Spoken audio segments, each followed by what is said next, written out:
같은데요. 방금 교수님께서 말씀하시는 가운데서도 이제 속보가 들어왔습니다. 총 256명의 추가 확진자가 있어서 우리나라에 2,022명의 확진자가 발생한 상황인데요. 무엇보다도 이제 많은 확진자가 발생한 대구, 경북 시민 여러분들의 어떤 불안감과 걱정이 굉장히 많을 것 같습니다. 그렇죠. 그래서 저희 KBS 홈페이지 첫 화면에 마련을 했는데요. 힘내라 대구, 경북, 코로나19 함께 이겨냅시다 페이지에 들어오셔서 응원의 댓글 남겨주실 수 있습니다. 네. 여러분들의 따뜻한 격려의 한마디로 힘을 실어주시면 함께 극복해 나가는 데 도움이 될 것 같습니다. 정말 이럴 때일수록 따뜻한 말 한마디 함께하고 있다는 그 마음 자체가 큰 위로가 되고 힘이 됩니다. 동참해 주시기를 거듭 부탁 말씀드리고요. 오늘 이 시간 코로나19에 대한 다양한 궁금증과 오해들 풀어보고요. 생방송 시간에 못 다 푼 궁금증들도 마저 풀어드리도록 하겠습니다. 방송 보시다가 궁금하신 점 있으시면 문자 메시지와 티벗 이용해서 생방송 중에 질문들 보내주시기 바랍니다. 네, 요즘 코로나19 확산 속도가 워낙에 빠르다 보니까 인터넷과 SNS에서 가짜 뉴스들이 많이 떠돈다 그래요. 이런 얘기 방금 전에도 해주셨는데요. 그래서 준비한 첫 번째 핫이슈 바로 이 부분입니다. 한번 볼까요? 코로나19 사실은 이렇습니다. 팩트체크 영상으로 준비했습니다. 코로나19 국내 확진자 수가 급격히 늘어나면서 관련 뉴스가 연일 이어지고 있습니다. 한편 사람들의 불안감을 틈타 SNS 등의 소셜미디어를 통해 코로나19에 대한 유언비어나 부정확한 정보를 진실처럼 속이는 가짜뉴스 또한 무분별하게 퍼져나가고 있는데요. 그래서 준비한 코로나19 팩트체크. 코로나19에 대한 수많은 소문들을 점검해봅니다. 네, 정말 이 순간 가장 필요한 거는 신뢰할 수 있는, 믿을 수 있는 정확한 정보와 이성적인 대처가 아닐까 싶은데요. 그래서 코로나19에 대해서 쏟아지고 있는 수많은 정보 중에서 참과 거짓을 좀 가려보도록 하겠습니다. 차트로 준비했는데요. 코로나19 사실은 이렇습니다. 첫 번째 포인트입니다. 코로나19 공기로도 전염된다. 사실 지역사회 감염이 확산되면서 감염 경로가 공기로 그럼 퍼지는 거 아닐까? 이런 궁금증들도 많이 갖고 계신데 이거 참인가요? 거짓인가요, 교수님? 네, 많이 걱정되고 궁금한 부분인 것 같습니다. 우선 바이러스 감염은 기침, 재채기를 통해서 나오는 비말, 즉 이제 침방울이죠. 그거에 의해 감염이 되는 비말 감염. 감염이 된 부위를 손으로 만져서 손에 있는 바이러스가 눈이나 코, 입에 있는 점막을 통해서 감염이 되는 접촉 감염 두 가지가 가장 큰 원인으로 생각을 하고 있습니다. 공기 중으로 나와 있는 바이러스는 생존 기간이 짧아 우선은 공기 감염은 가장 가능성이 낮을 거라고 예상은 하고 있습니다. 하지만 지금 코로나19와 같은 코로나 바이러스였던 사스 감염이 홍콩에서는 일부 공기 중에 감염이 되었다는 정황이 좀 있어서 조금은 더 결과를 좀 기다려 봐야 될 것 같습니다.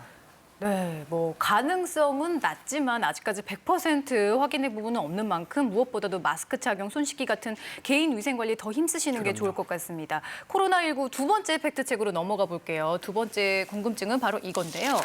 코로나19 완치돼도 폐 손상 후유증은 남는다? 이 부분도 굉장히 걱정이 되는데요, 유 교수님. 네, 일반적으로 바이러스 폐렴은 완치 후에는 폐 손상이 남지 않는 것으로 알려져 있는데요. 현재는 이 코로나19는 확진자 후에 완치된 환자 수도 좀 적고 또 완치된 환자에 대한 폐에 대한 CT 소견이 별로 없어서 아직은 그 정확한 내용은 이 내용도 조금 더 기다려 봐야 되겠지만 일반적으로 바이러스에 의한 폐렴은 크게 폐 후유증은 남지 않는 것으로 알려져 있습니다. 네, 정말 뭐 이전에 접해보지 못한 신종이기 때문에 후유증 부분에 있어서도 우리가 모르는 부분이 아직은 많은 건데요. 치료에 있어서도 그만큼 밝혀지지 않은 부분이 많은 것 같습니다. 한번 보실까요? 완치자 혈액으로 코로나19를 치료할 수 있다. 사실은 뭐 영화 같은 데 보면 이제 바이러스를 이겨낸 사람의 피를 통해서 백신을 만들더라. 이런 내용이 있긴 한데 이게 현실에서 적용이 되는 겁니까, 교수님? 예, 사실 그 중국에서 최근에 그 완치를 받은 분의 피를 뽑아서 그 혈장을 채취해가지고 중증 환자한테 주사를 했더니 효과가 일부 있었다라는 보고가 있는데요.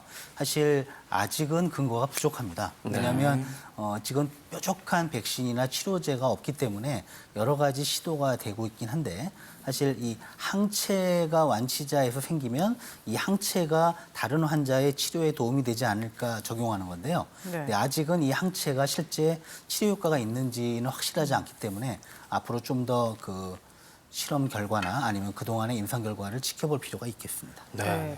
그런가 하면 이제 중국에서는 완치 판정을 받은 사람이 며칠 뒤 한 검사에서 다시 영성이 나왔다 이런 소식이 또 있었어요. 그러면은 나은 뒤에 다시 감염이 될 수 있는 재감염의 가능성도 있는 거예요? 그래도 가장 가능성이 있는 것은 검사 결과의 가짜 음성, 즉 위음성이라고 불러서요. 환자가 많이 좋아져서 바이러스의 양이 이제 많이 줄었기 때문에 환자 증상도 없고 당시에 퇴원할 때 했던 검사가 이제 균은 있지만 너무 적어서 발견이 안 된 가짜 음성일 가능성이 가장 높겠습니다. 그래서 최근에 중국에서는 환자가 퇴원을 한 경우에도 집에서 14일간 자가격리를 하도록 권장을 하고 있습니다. 그래서 이런 경우는 재감염보다는 검사 결과가 잘못 나왔을 가능성이 더 높겠습니다. 네, 참 이렇게 오락가락하는 해외 뉴스도 우리를 참 혼란스럽게 하지만 게다가 국내 상황도 이제 지역 감염이 확산되면서 확진자 동선 부분에 있어서도 우려되는 부분들이 좀 있다고 말씀을 하시는데 그 내용 한번 짚어볼게요. 확진자가 다녀간 곳에 감염이 될 수 있다. 이거 진실인가요, 교수님? 그렇지 않습니다. 지금 예. 확진자가 다녀간 경로가 밝혀지면은 바로 방역 소독을 하거든요. 이 방역 소독을 하게 되면 우선 소독약을 가지고 세밀하게 세심하게 다 닦아냅니다. 그리고도 만에 하나 남아있을 바이러스 때문에 일정 기간은 그 폐쇄를 시켜놨다가 안전한 시기에 다시 통행을 허용합니다. 그래서 이 부분에 대해서는 걱정하지 않으셔도 좋다고 생각합니다. 네, 계속해서 코로나19 관련 팩트체크 이어나가 볼게요. 네. 다음은 바로 이런 궁금증이에요. 날씨가 따뜻해지면 바이러스 확산이 늦어진다. 봄이 되면 코로나19가 좀 잦아질 거라 이런 전망도 있던데 그 부분 어떻게 생각하시나요? 네, 맞습니다. 일반적으로 바이러스는 날씨가 따뜻해지면 독성이 좀 낮아지는 것으로 알려져 있는데요. 근본 코로나19는 조금 다른 것으로 좀 생각이 되는 게 싱가포르, 대만, 이란과 같이 우리나라보다 따뜻한 나라에서도 계속 감염이 좀 늘고 있습니다. 곧 이제 3월, 4월이 오는데 저희도 이 코로나19 이 감염이 좀 줄 것이라고 기대를 좀 하고 있지만 아직은 조금 더 기다려 봐야 되겠습니다.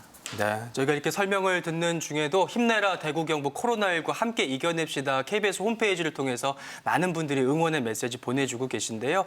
코로나19 사랑해요 대구 경북 시민분들 우리 함께 코로나19 이겨냅시다 이렇게 또 훈훈하고 힘이 되는 메시지들 많이 보내주고 계십니다. 네, KBS 홈페이지 들어오시면 첫 화면에 들어오셔서 응원의 댓글 남길 수 있으니까요. 여러분의 따뜻한 격려가 이 상황을 함께 이겨내는 데 큰 힘이 될 것 같습니다. 네, 계속해서 코로나19 사실 확인 이어나가도록 하겠습니다. 마지막 체크 팩트 포인트는요. 코로나19 치료제가 없는데 어떻게 치료하면 좋을까요? 예. 저도 이게 좀 궁금했거든요. 왜냐면은 치료제가 없다는 얘기를 코로나19 치료제가 없다는 얘기를 들었었는데 지금 완치 판정받은 분들이 24분이나 계시거든요. 그런데 치료제가 없다는데 어떻게 완치가 가능한 것인지 이게 궁금합니다, 교수님. 네, 코로나 감염증도 감기와 같은 바이러스가 원인입니다. 그래서 바이러스는 아직 각각의 바이러스에 대한 치료약은 없는 것으로 되어 있어서 기본적인 치료는 대증요법, 즉 증상에 대해서 치료를 해서 환자가 이겨내도록 그렇게 도와주는 것입니다. 치료약이 없다는 것이 코로나19 바이러스를 직접 죽이는 약제가 없다는 것이지 치료가 안 된다는 그런 뜻은 아니고요.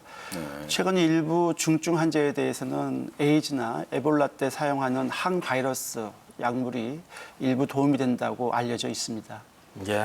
지금 현재까지의 완치자 수는 26명으로 저희가 네. 정정을 하겠습니다. 지금 힘든 시기를 이겨내고 계시는 우리 환우분들도 이 완치자들을 보시고 좀 기운을 내시고 힘을 내셨으면 좋겠습니다. 네, 그런가 하면 이제 병원에 오히려 찾아갔다가 거기서 감염되는 경우가 있지 않을까 걱정하시는 분들도 있거든요. 그러다 보니까 이제 혼자서 자가진단법이 어떻게 되는지 보시기도 하시고 심지어 자가진단 어플리케이션 이런 것도 나왔던데 이런 것들은 믿을만 할지 그 부분도 궁금해요. 네, 사실 병원 가기도 겁이 나고 또 최근에 지역사회 감염이 시작이 되다 보니까 해외여행을 다녀오지 않더라도 감염될 가능성이 있어 열이 조금만 나거나 기침을 해도 걱정을 많이 하시거든요. 그래서 이 어플을 보시면 어플에서 이런 증상이라든가 접촉력이나 여행력 이런 것을 봐서 코로나19 감염의 가능성이 높은지 낮은지를 판단하는 건데요. 여기서 의심이 나오더라도 미리 걱정하지 마시고 그 다음 단계로 1339나 그 보건소에 전화를 하셔가지고 다음 조치를 확인받으시는 게 좋겠습니다. 네, 뭐 방금